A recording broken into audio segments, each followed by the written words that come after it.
Hi there, I'm just going to talk a bit about using kanthal wire, which is wire that's strong enough to, well, it doesn't melt in the kiln, so this is okay. I've fired it up to 1280 Celsius, and you can get a thicker grade than this one. This is the one I use the most, this size. I don't know what diameter it is. So I use it for when I want to have things lift out from my sculptures. Can be like little birds' legs, or I use it for leaves a lot. So what I've got here, for example, is, and I want this clay to be not too thin because it's got to fit the wire in it, and then it has to shrink. So it needs to have, and I've also got to use my stamp, so which makes it even thinner. So I'm just cutting out a leaf shape, and then I've got some little leaf stamps that I've just made out of bisque clay. So that one's double-sided. And what I'm going to do, which one will I use? I might use this one.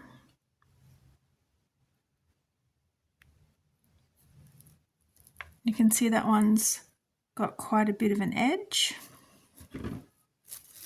So if I go again,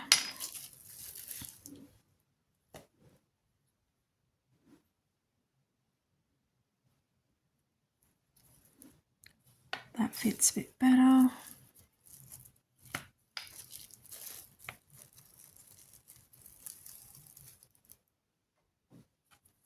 Got a much bigger stamp here.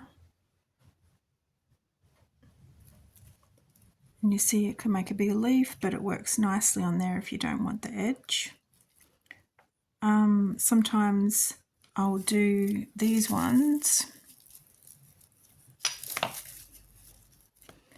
And you can see that I've got the leaf going this way, so it would have its little stem coming out here. But when I want to make it as petals around a flower, which way am I going? So you can see I've done it that way with the pointy bit, but if I do it the opposite way,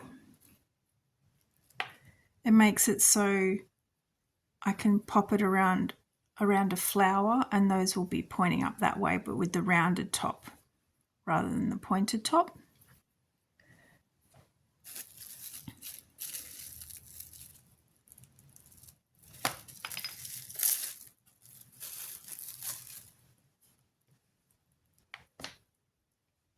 Have I got any other stamps here?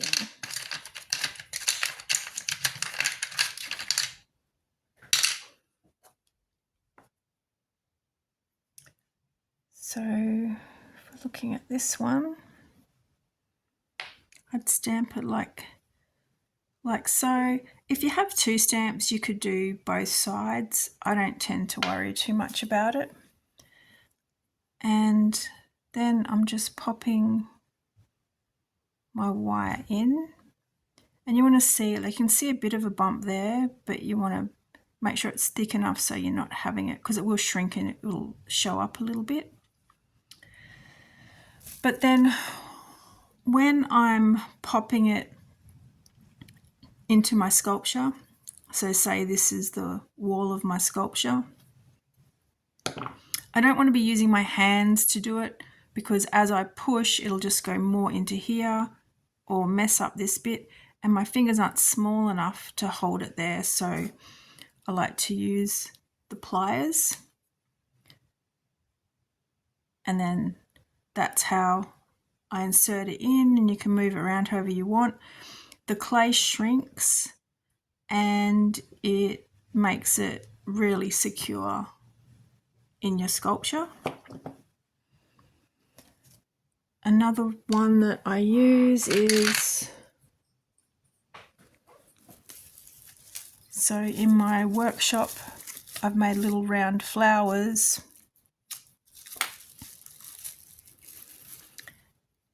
And for each of the flower stamens, I've made like a little heart that sticks out of the flower. And I've done that with tiny little teardrops or any shape cutters. Little circles is really nice to use. Sometimes I use, let's grab this cutter. Oh, it's actually a piping nozzle. I love these for making circles, and you can make a nice little circle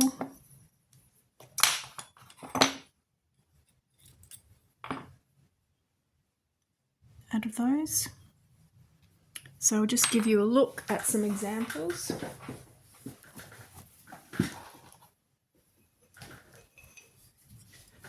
So as you can see here, I've made a little log and then put some leaves using the kanthal wire, and they're very secure.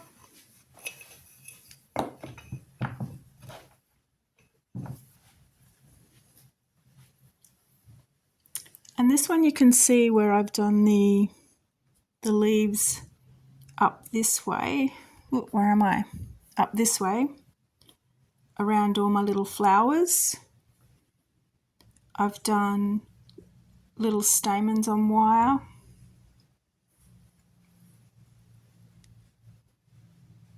So it just helps give another little dimension to your work. I'll just grab another one I've got. It's got a bit more leaves.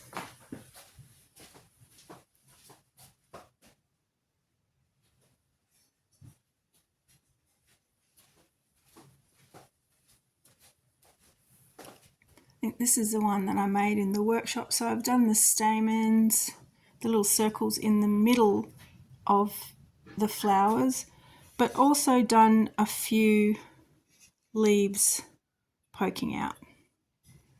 So just gives a lot of interest to your surfaces when you're adding lots. You can fill in little spaces. You see I've like put a little leaf in there, one sticking out there. Good to build up the sculpture with lots of interesting little areas.